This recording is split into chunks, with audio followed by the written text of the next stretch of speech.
भगवान की याद में गोपियां जब रोई तो भगवान ने उद्धव जी से कहा,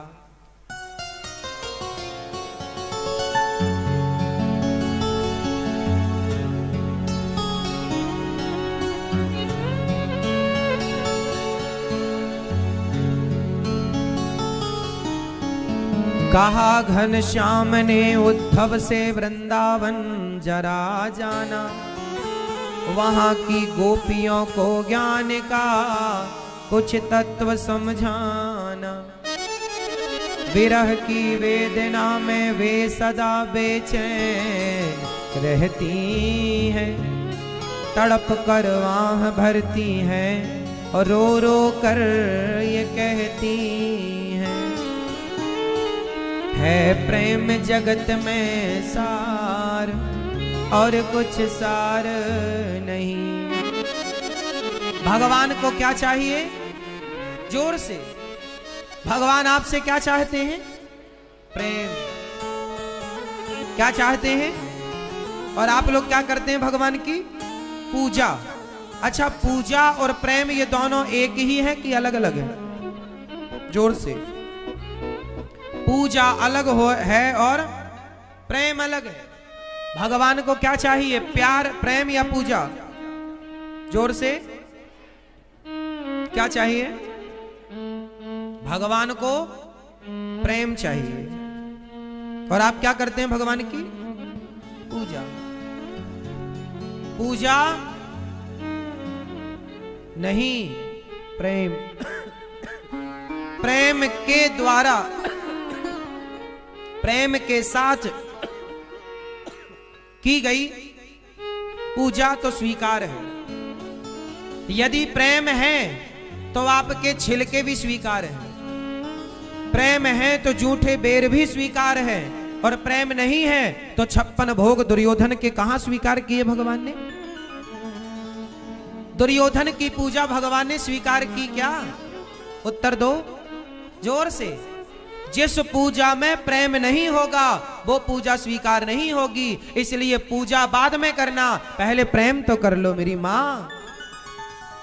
भगवान को क्या चाहिए?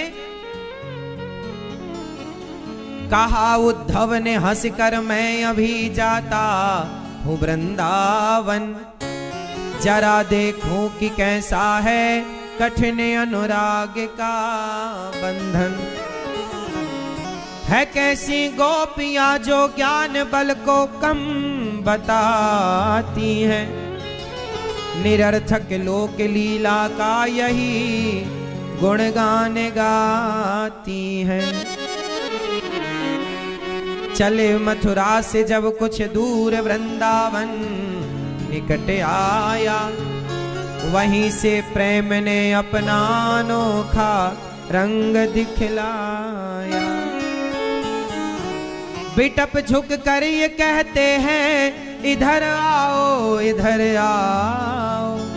पपीहा कह रहा, पी कहाँ ये भी तो बतलाओ। नदी यमुना की धारा शब्द हरिहर का सुनाती है, भ्रमर गुंजार से भी यही मधुर आवाज आती है। भगवान का संदेशा लेकर जब उद्धव जी वृंदावन गए तो मानो वृंदावन के वृक्ष उद्धव जी को बुला रहे हैं और कहे, यहां आओ और जरा हमें जरा बताओ कि यहां हमारे श्याम सुंदर आए क्या तुम्हारे संग? गोविंद के लिए ये वृंदावन की लता पता भी मुरझाई सी लग रही है, कुम्हलाई सी लग रही है। हे गोविंद, कृष्ण के वियोग में अब तो वृंदावन से आवाज उठ रही है। वृंदावन में गोपियां कह रही हैं, तेरे बिना भी क्या जीना, ओ कान्हा रे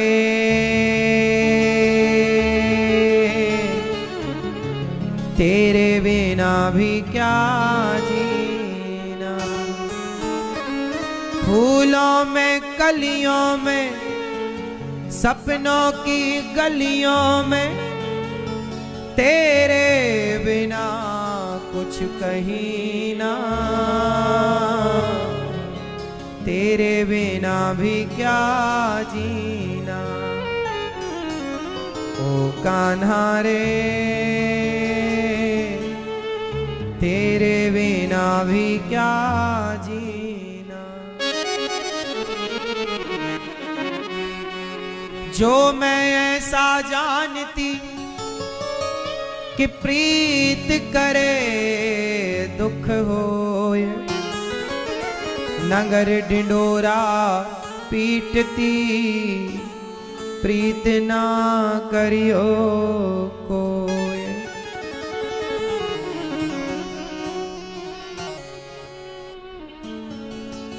हम ब्रज की भोली। उद्धव जी आए और गोपियों को ज्ञान देने लगे। अरे गोपियों, ज्ञान के बल से ईश्वर को जानो, तुम क्या उनकी यादों में रोती रहती हो। तब गोपियों ने कहा, उद्धव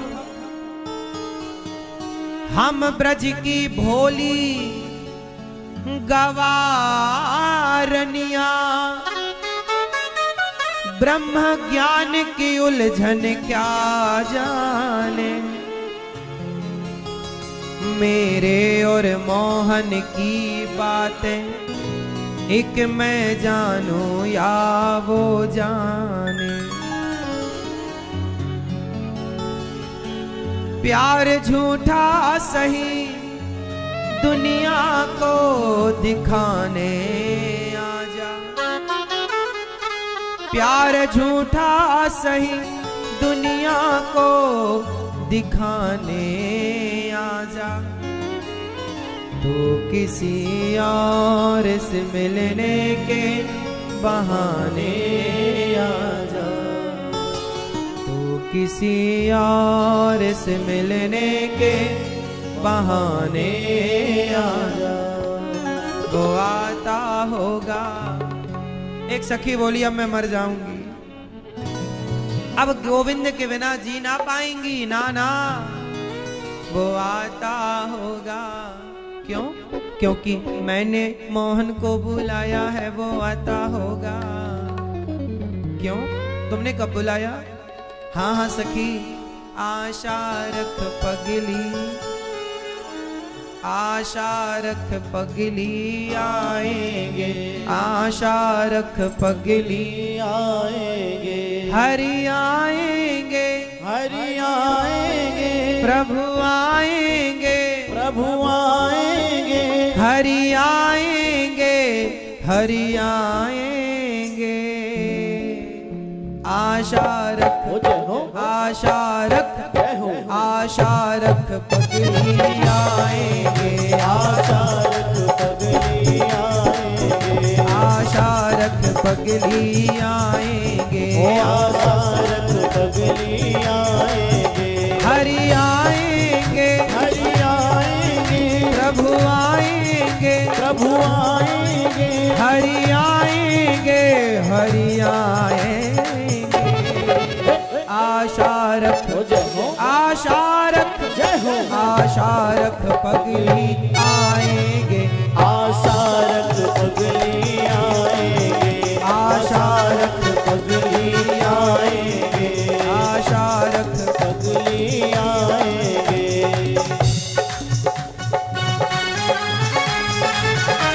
जय हो।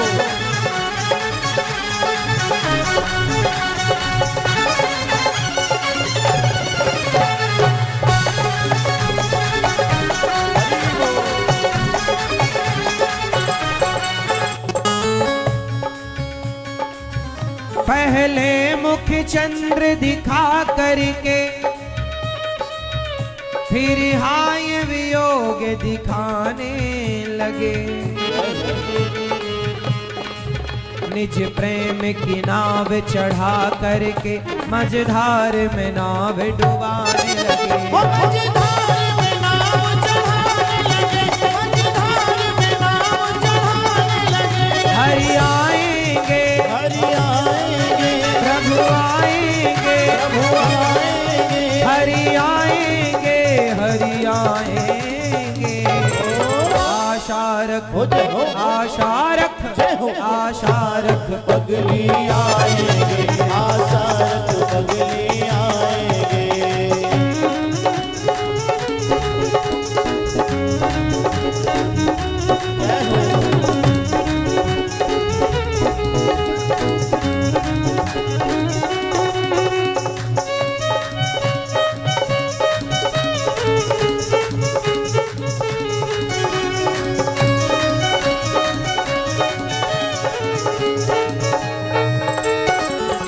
बस एक ही बार हंसा करके अब सारी उम्र रुलाने लगे।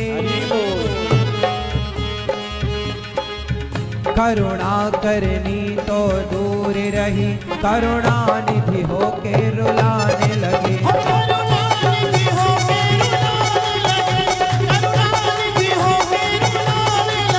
हरि आएंगे, हरि आएंगे, प्रभु आएंगे, प्रभु आएंगे, हरि आएंगे, हरि आएंगे। आशा रख, आशा रख, आशा रख पगली आएंगे, आशा रख पगली आएंगे।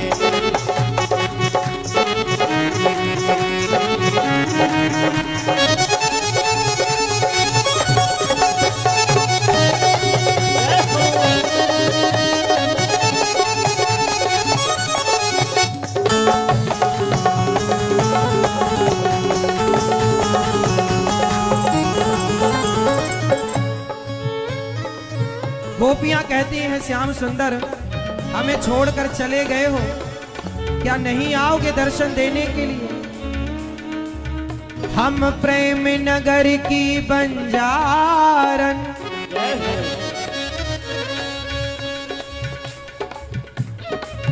जप तप और साधन क्या जाने, हम श्याम नाम की दीवानी, नित्य नेम के बंधन क्या जाने।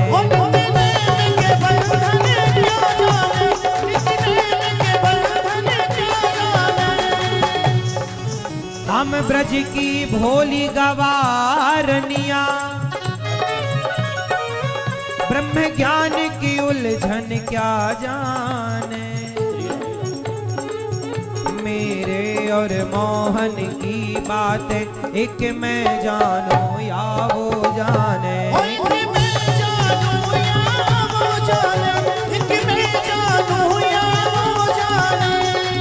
प्यार झूठा सही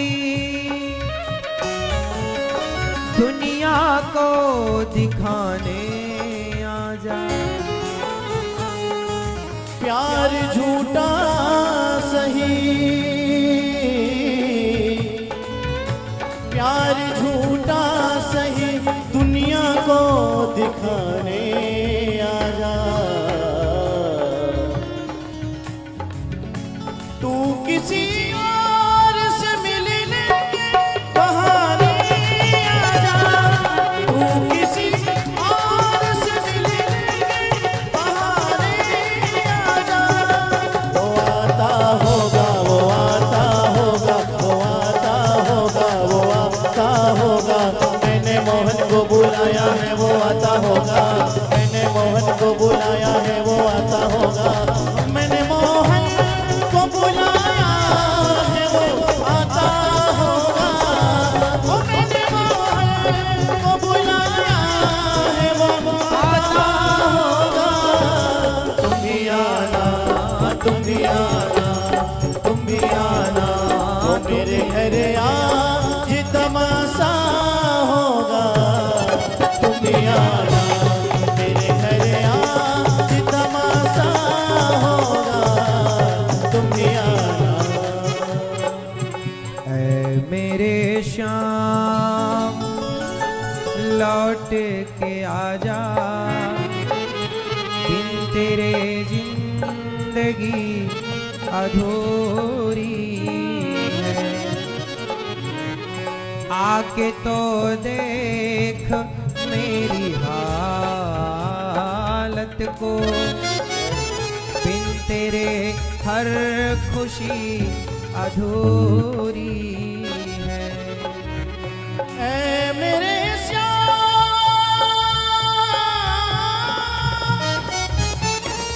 लौट के आजा, बिन तेरे जिंदगी अधूरी है। आके तो देख मेरी हालत को, बिन तेरे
लौट के आजा, बिन तेरे जिंदगी अधूरी है। आके तो देख मेरी हालत को, बिन तेरे हर खुशी अधूरी है।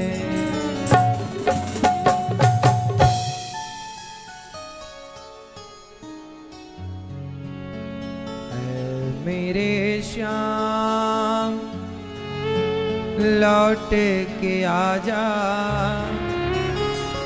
बिन तेरे जिंदगी अधूरी है।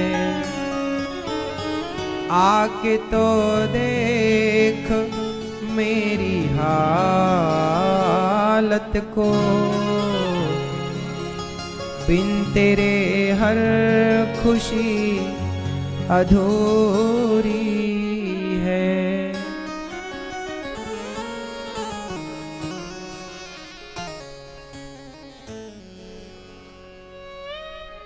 हम प्रेम नगर की बंजारन, जप तप और साधन क्या जाने। मेरे और मोहन की बातें एक मैं जानूं या वो जाने। उद्धव हमें ज्ञान की पोथी न सुनाना। ऐ उद्धव हमें ज्ञान की पोथी न सुनाना। क्यों? हम प्रेम दीवानी हैं, वो प्रेम दीवाना। तन मन जीवन श्याम का, और श्याम हमारा काम। रोम रोम में रम रहा ये मत वाला श्याम। इस तन में, इस तन में, इस तन में अब योग का नहीं कोई ठिकाना।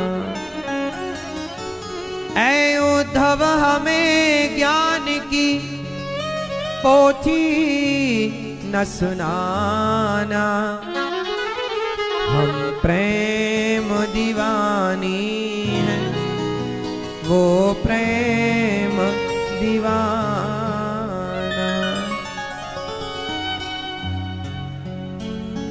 उद्धव जी गोपियों के पास आए, ज्ञान लेकर आए, पर गोपियों के प्रेम के आगे उद्धव जी का ज्ञान टिका नहीं। यशोदा माँ के पास गए, बड़ा ज्ञान दिया, पर माँ के प्रेम के आगे श्री उद्धव जी का ज्ञान न टिका। प्रेम सबसे श्रेष्ठ है ना भक्तों। गोपियां प्रेम की पुजारिन है। गोपियां भगवान से केवल प्रेम करती हैं। और इतना प्रेम गोपियां क्यों करती हैं? ताकि हमें वो मैसेज दे सकें कि प्रेम ऐसे किया जाता है, करके बताया। नहीं तो कैसे पता लगता कि प्रेम होता क्या है? फिर तो हम विषय वासना को ही प्रेम मानते रहते। लेकिन गोपियों ने प्रेम करके बताया कि भगवान के लिए इस तरह रोने का नाम प्रेम है। भगवान की यादों में खोए रहने का नाम प्रेम है। इसलिए इस तरह से भगवान से प्रेम करना सीखिए, भरत जी की तरह। वृंदावन में भगवान गोपियों को ब्रजरज में उद्धव जी लौट कर गए। भगवान ने हृदय में ब्रजमंडल का दर्शन कराया। उद्धव जी को जो अभिमान था ना ज्ञान का, उस अभिमान को दूर किया है। कल आपने सुना कि भगवान का विवाह संपन्न हुआ माता रुक्मणी जी से। भगवान श्री कृष्ण के टोटल कितने विवाह हुए मेरी माँ? बोलो जोर से। 16। 16,000 टोटल 16,000 16,100। इतने विवाह भगवान ने क्यों किए जरा बताओ? भगवान को इतने विवाह करने की क्या जरूरत थी? बोलो, कौन बताएगा? आप बताओ, ये भगवान ने इतने विवाह क्यों किए? आपका पति भी इतने विवाह कर सकता है क्या? नहीं। तो भगवान ने क्यों किए? जोर से मैया आप बताओ, मेरी माँ बताओ, क्यों किए भगवान ने इतने विवाह? हाँ ठीक बताया आपने। आप बताओ, भगवान ने 16,108 विवाह क्यों किए? नहीं पता? भाई आप बताओ, भगवान ने 16,108 विवाह क्यों किए? क्यों? एक पहले तो भगवान का विवाह रुक्मिणी जी से हुआ, भगवान का दूसरा विवाह जामवंत की बेटी जाम्बवती से हुआ, तीसरा विवाह सत्यभामा से, चौथा विवाह यमुना जी से, पांचवा मित्रविंदा से, छठवा सत्या से, सातवां भद्रा, आठवां लक्ष्मणा। एक राक्षस था, नाम क्या था उसका? भौमासुर। क्या नाम था? याद कर लो, ये हमेशा प्रश्न खड़ा होता है कि भगवान ने इतने विवाह क्यों किए तुम्हारे भगवान ने, तो फिर आप उत्तर दे सकते हैं। भगवान कृष्ण ने इतने विवाह क्यों किए? तो उत्तर क्या है? एक राक्षस था, भौमासुर उसका नाम था। उसने 16,100 कन्याओं को बंदी बना रखा था। कितनी कन्याएं? 16,100 कन्याओं को उसने बंधन में रखा था, कारागार में, और उन कन्याओं के साथ वो अत्याचार करता था, जेल में बंद करता। उन कन्याओं ने एक पत्र लिखा भगवान को, हे श्याम सुंदर, हमने सुना है कि आपने सबका उद्धार किया है, तो हमें भी इसके जेल से मुक्त कर दो और इस पापी को उचित दंड दो, इसने हमारे साथ अत्याचार किया है। तब भगवान ने सेना तैयार की और भौमासुर पर चढ़ाई की, और भौमासुर को भगवान ने मार दिया। और जब मारा तो भगवान ने 16,100 कन्याओं को जेल से मुक्त किया। देवियों, किराया खर्चा लो और अपने अपने घर चली जाओ। अब उन कन्याओं ने कहा कि प्रभु अब हम जाएं कहां? अब तो हम समाज में जा ही नहीं सकती, क्योंकि जहां जाएंगी लोग हमें ताने मारेंगे कि तुम तो पराये पुरुष के पास रहकर आई हो, तुम कोई शुद्ध थोड़ी होगी, हमारे चरित्र पर उंगलियां उठाई जाएंगी। हाँ या ना? भाई आप किसी के घर 10 दिन रह के आ जाओ तो समाज आपको क्या कहेगा? पवित्र ना मानेगा। माता सीता पर लोगों ने उंगली खड़ी कर दी, जिनका चरित्र गंगा की तरह पवित्र है। तो हमें समाज स्वीकार नहीं करेगा, हमें समाज चरित्रहीन कह सकता है। तो भगवान बोले अब क्या करें? तो वो कन्याएं बोली 16,100 प्रभु अब तो 2 ही रास्ते हैं, या तो हम मर जाएं या तो आप हमें स्वीकार कर लो, क्योंकि जिसे आप स्वीकार कर लेंगे तो फिर कोई उंगली नहीं उठा सकता। इसलिए प्रभु आप स्वीकार कर लो। अब आप ही बताओ कि भगवान को क्या करना चाहिए?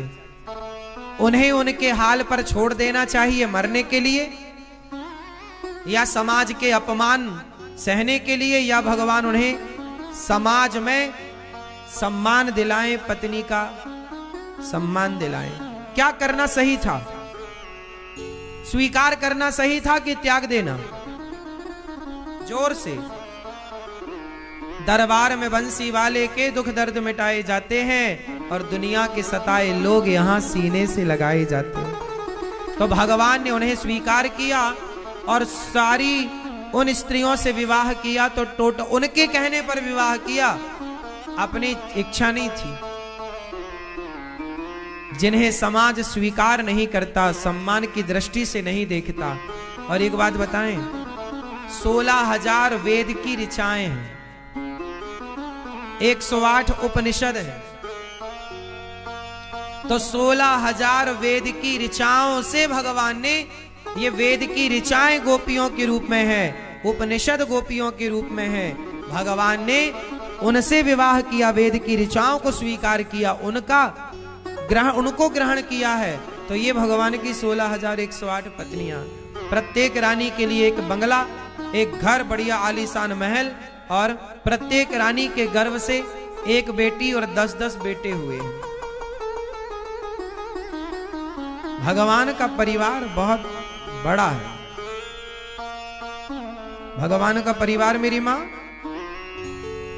बहुत बड़ा है। इसलिए हम आपसे कहते हैं कि भगवान पर कभी कोई ऐसी बात करे, सवाल उठाए, तो आप जवाब दे देना कि भगवान भगवान है। जो एक उंगली से गिरिराज जी को उठा सकते हैं, वो 16,108 विवाह करने की सामर्थ्य रखते हैं। और वैसे 16,108 नहीं, आप जितनी स्त्रियां हैं, जितने पुरुष हैं, कल हमने समझाया था, हम सब भगवान की पत्नी ही हैं। तुम हो एक अगोचर, सबके प्राणपति के हिसाब से हम सब भगवान की पत्नियां हुई कि नहीं? आपके पास बुद्धि है तो आप सबकी बुद्धि के पति कौन है? तो सबके प्राणों के पति तो वही हैं। तो इस धरती पर प्रत्येक जीव के पति भगवान है। किसके पति नहीं है भगवान, ये बताओ? सबके पति हैं। पारक्षणे धातु से पति बनता है, जो रक्षा करे वो पति है, और भगवान सबके रक्षक हैं, इसलिए पति हैं।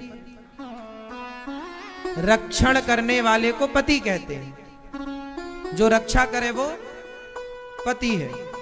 पत्नी का नाम भी रक्षा, जो रक्षा करे अपने पति के, अपने पति को पापों से बचाकर जो भगवान के चरणों तक पहुंचाए, जो पापों से रक्षा करे, अपने पति को पापी ना होने दे, उसका नाम पत्नी है। जो अपनी पत्नी का ख्याल रखे, पत्नी को पापी ना होने दे, पाप ना करने दे, वो पति है। वही पिता है। पा मतलब पिता, पा मतलब पत्नी, पा मतलब पति, पा मतलब पुत्र, और पा मतलब परमात्मा। सारे रिश्ते पा से स्टार्ट होते हैं, देख लो आप।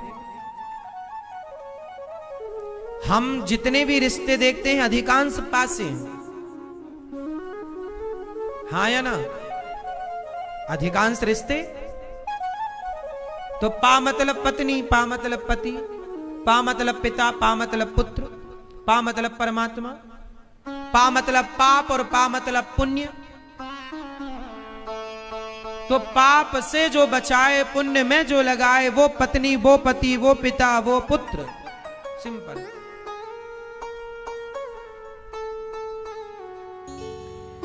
तो भगवान किस किस के पति हैं? केवल 16,108 के नहीं, आपके हमारे सबके पति भगवान है। हाँ या ना? किस किस को बात समझ में आ गई? कोई आपसे पूछे कि क्यों तुम्हारे भगवान के 16,108 पत्नियां हैं, तो कह देना तेरी मां के पति भी मेरे भगवान ही हैं पगले। तेरी मां के पति भी हमारे हाँ भगवान ही है। बोल दिया करो, तुम्हारी अम्मा के पति भी हमारे भगवान ही हैं, और तुम्हारी लुगाई के पति भी भगवान ही है, जो तुम झूठे पति बने घूम रहे हो।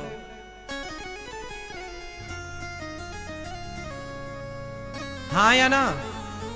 तो भगवान ने 16,108 विवाह क्यों किया? कोई प्रश्न करे तो उत्तर है आपके पास? हमने तैयार करा दी आपका उत्तर। किस किस का तैयार है आंसर? अरे भाई एक बात बताओ, भगवान सर्व सामर्थ्य है, भगवान में दोष नहीं होता। एक बात बताओ, आपके कुत्ता का मल, कुत्ता की छिछी यदि आपके पांव में लग जाए तो अशुद्ध हो जाएंगे आप? बोलो हाँ, जोर से। पर वही कुत्ते की छिछी यदि आग में डाल दी जाए तो क्या आग अशुद्ध होगी? जोर से बोलो। अरे संसार का दोष आपको दूषित कर सकता है, आग को दूषित नहीं कर सकता। एक बाल्टी नाले का पानी आप अपने ऊपर डाल लो तो आप गंदे हो जाएंगे, आप अपवित्र हो जाएंगे। लेकिन हजारों नाले रोज गंगा में मिलते हैं, गंगा अपवित्र नहीं, वो तो पवित्र ही है। समर्थ को नहीं दोष गोसाई। हाँ या ना? जब अग्नि को कोई दोष नहीं है, कोई उसके ऊपर मलमूत्र कर दे, आग अशुद्ध नहीं होती, आग अशुद्ध होती है। उसी तरह जब आग में कोई दोष नहीं लगता तो भगवान में कोई दोष नहीं लगता। भगवान निर्दोष है, दोष हम में लगता है। दोषी आप और हम हो सकते हैं, भगवान दोषी, क्योंकि भगवान भगवान है, सृष्टि को बनाने वाले। अब कोई अल्प बुद्धि से भगवान पर आरोप लगाए कि भगवान ने ऐसा क्यों किया, वैसा क्यों किया। भगवान पर ना इतने प्रश्न चिन्ह लोग लगाते हैं, उनका उत्तर तो पता होता नहीं है, बोलते जाते हैं कुछ लोग। हाँ या ना?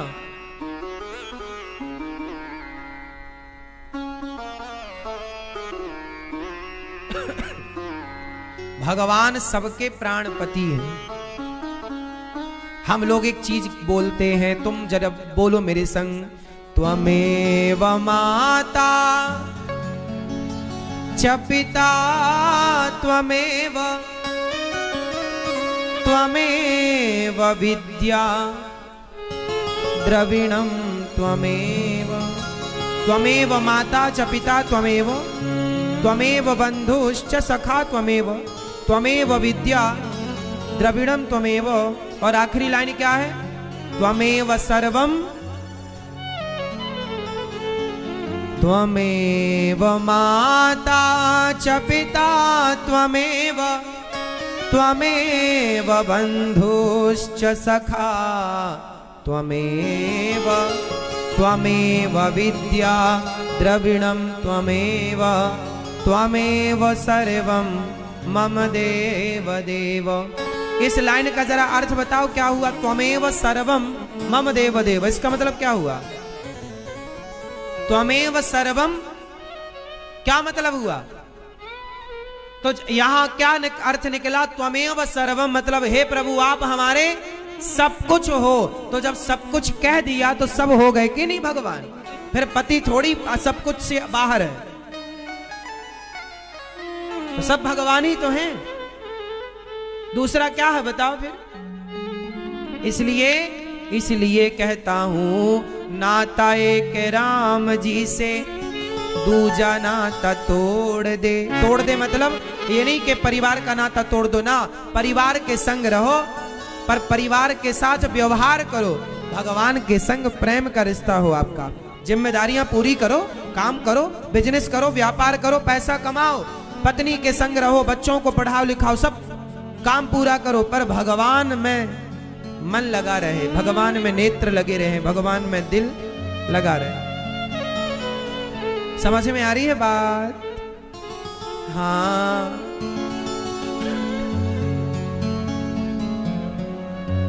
भगवान बड़े दयालु, बड़े कृपालु। 16,000 भगवान, 16,108 विवाह हुए, प्रत्येक रानियों के संग भगवान प्रसन्न चित्त से रह रहे हैं। रुक्मणी अम्बा से भगवान हंसी मजाक कर, अच्छा भगवान अपनी पत्नियों से ना खूब मजाक कर लेते, आप भी थोड़ा हंसते मुस्कुराते रहा करो, थोड़ा हंसते रहा करो। गृहस्थी का मतलब क्या है? हंसते मुस्कुराते, हंसते हंसते कट जाए रसते जिंदगी यूं ही। लेकिन आप लोग बस सवेरा हुआ रोए, शाम हुआ रोए, रात हुई रोए, यही काम, रोना दिन भर। थोड़ा हंसो, थोड़ा मुस्कुराओ। भगवान देखो मंदिर में बांसुरी बजाते हुए मुस्कुरा रहे, भगवान मंदिर में मुस्कुरा रहे हैं कि नहीं? हंस रहे हैं कि नहीं? स्माइल। और आप लोग हंसते ही नहीं, बैठे हैं चुपचाप ऐसे गुस्से में। अरे थोड़ा हंसा करो, मुस्कुराया करो। जिंदगी में प्रसन्न रहना सीखिए। क्या रहेंगे मेरी माँ? खुश रहेंगे कि नहीं? थोड़ा खुश रहा करो, पति के संग हंसते मुस्कुराते, हर बात में गुस्सा ना हुआ करो। आज पति ने कुछ बोल लिया तो भी खुश रहो, गुस्सा होके भी क्या पालोगी या क्या पालोगे तुम? थोड़ा हंसो। पत्नी को गुस्सा आए ना तो थोड़ा हंसो, गुस्सा चला जाएगा। उसको भी गुस्सा होने दो। देखो जरा गुस्से में उसकी फोटो खींच के दिखाओ, देखो ऐसी लग रही हो तुम। पत्नी गुस्सा होए, एक बार पत्नी ने बोल दिया तुम जानवर हो एक नंबर के। आप लोग अपने पति को जानवर बोलती हैं? नहीं, आज बोलना जानवर। फिर पति बोलेगा, क्या बोलेगा? हाँ नहीं, एक पत्नी ने बोला तुम जानवर हो, तो पति बोला वाह तुम बहुत बढ़िया हो। उसका पति बहुत हंसमुख था। पत्नी बोली तुम जानवर हो, पति बोला वाह क्या बढ़िया तुमने बात कही मेरी श्रीमती। क्या बात कही? तुम एक नंबर के जानवर हो। हाँ हाँ, तुम हमारी जान, हम तुम्हारे वर बराबर जानवर। तुम हमारी कौन? जान। और हम तुम्हारे कौन? वर बराबर। क्या हुआ? लो ये देखो, बात अभी गुस्से में जाती, अब हंसे में निकल गई। तो हंसने मुस्कुराने का मौका भी तो ढूंढना पड़ता है ना। और आप लोग तो बस गुस्से का मौका ढूंढते हैं। थोड़ा हंस भी लिया करो मेरी माँ। रिश्तों में ना हंसते मुस्कुराते खुश रहा करो। जिंदगी प्रसन्नता के लिए मिली। आपकी होंठों की मुस्कान, आपके होंठों की मुस्कान ही सबसे बड़ा धन है। इतना पैसा आपके पास है लेकिन आप खुश नहीं हैं, तो पैसे का मतलब क्या? और आपके पास पैसे कम हैं लेकिन आप बहुत खुश हैं, तो आप सबसे बड़े अमीर हैं, क्योंकि आपके पास हंसी की दौलत है। आप मुस्कुराते, आप खुश हैं। अरे इतना कुछ खुशी के लिए होता और आप खुशी नहीं है। इसलिए आपको क्या रहना है? आज से खुश रहना है। नहीं है कोई खाना पीना, नहीं है पति अच्छा नहीं है, पत्नी अच्छी, कोई बात नहीं, फिर भी आप क्या कर सकते हैं? जो मिला वो मिला। खुश रहना है हर हाल में। जिंदगी का जिंदगी में राज, जिंदगी को जिंदगी का राज पाना चाहिए और जिंदगी को जिंदगी में मुस्कुराना चाहिए। ये जिंदगी मिली है हंसने मुस्कुराने के लिए, इसलिए थोड़ा हंसा करो। भैया हंसो, बोलो घी, बोलो ही। ये रावण टाइप का नहीं हंसना, ऐसे नहीं, वैसे ठहाका कभी लगाना चाहिए। आप इतना हंसो, इतना हंसो, इतना हंसो कि आपकी आंखों में आंसू आ जाओ, पेट दर्द करने लगे। जिसका हंसते हंसते पेट दर्द करता है वो व्यक्ति बीमार पड़ ही नहीं सकता। सबसे बड़ा इलाज तो हंसी है, लेकिन आप हंसते नहीं, डॉक्टरों के चक्कर लगाते। अरे हंसा करो मेरी माँ। ना ब्लड प्रेशर हाई होगा, ना ब्लड प्रेशर नॉर्मल। क्या होता? हाई होता है, लो होता है। ना लो होगा ना हाई होगा, ना शुगर होगी ना ये होगा, ना जमाना भर क्या क्या बीमारी लिए आप लोग बैठे हैं, और केवल इसलिए कि आप हंसते ही नहीं हैं।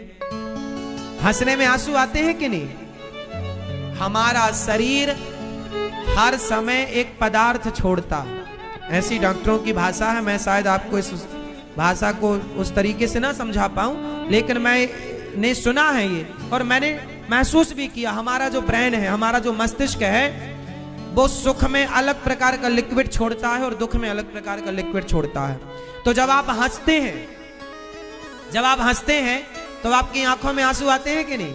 मतलब आपकी आंखें पानी छोड़ रही हैं, ऐसे आपका मस्तिष्क भी एक प्रकार का लिक्विड छोड़ता है जो आपके लिए बहुत उपयोगी है, और वो तभी छोड़ता है जब आप हंसते हैं, और वो आपके शरीर को रोग प्रतिरोधक क्षमता को बढ़ाता है। वो जो लिक्विड पदार्थ है जो आपको हंसने में निकलता है, वो आपके शरीर को, ये समझ लो कि एनर्जी बूस्टर है, जो आपके शरीर को बीमारियों से लड़ने की क्षमता बढ़ाता। कोई भाषा डॉक्टरों की है, उसमें वो कुछ कहते होंगे, हमें वो भाषा का ज्ञान नहीं है, हम अपनी भाषा में आपको समझा रहे हैं। क्यों जी? सही है। हंसने से हमारा मस्तिष्क या हमारी बॉडी कुछ छोड़ती है, तो हंसो ना, क्या नुकसान है? थोड़ा पेट पकड़ के हंसो। पेट में दर्द हो जाता सारा, फिर चूरन खाने की जरूरत नहीं पड़ेगी। चूरन, पहले के लोग ना ज्यादा स्वस्थ क्यों रहते थे? क्योंकि पहले के लोग ना पंगत में खाते थे। क्या खाते थे? पंगत जानते हैं? पंगत कितने लोग जानते हैं? पंगत कौन लोग? चलो नीचे करो हाथ। अब पंगत कौन कौन नहीं जानता? ये मैया पंगत नहीं जानते, मतलब भारत के नहीं हो फिर? पंगत नहीं जानते मतलब भारत के नहीं है। अरे गांव में शादियां जब होती थी एक साथ लोग लाइन लगा के बैठते थे खाने के लिए, उसी को पंगत कहते। पंगत चल रही है। तो पहले के लोग एक साथ बैठते थे नीचे जमीन में फट्टी बिछाकर, और एक साथ आज भी बैठते हैं। हाँ, बैठ के खाते हैं। पहले के जमाने में ना बफर नहीं होता था। बारात आती थी तो बारातियों को लाइन से बिठाया जाता था, फिर पत्तल परोसी जाती, फिर दोना, फिर हलवा परोसा जाए, पूड़ी परोसी जाए, सब परोसा। वो पंगत होती है। चलो पंगत चल रही है, आज उसे पार्टी कहते हैं। अच्छा ये बताओ, पहले के लोग ना पंगत में खाते थे, मतलब साथ में। तो पहले हंसते मुस्कुराते मजाक करते हुए खाते थे, तो पहले ज्यादा खाते थे, है ना? पहले खुश होते थे लोग, बात करते हुए खाते थे, खुशी खुशी खाते थे, हंसते मुस्कुराते खाते। आजकल का आदमी खाता भी है तो मुंह बना के खाता। अरे थोड़ा हंसो मुस्कुराओ, हंसते हंसते खाओ पियो मैया। अकेले ना खाया करो, परिवार में सबके साथ बैठ के खाया। थोड़ा हंसते मुस्कुराते खाए, ज्यादा खवेगा खुश रहोगे।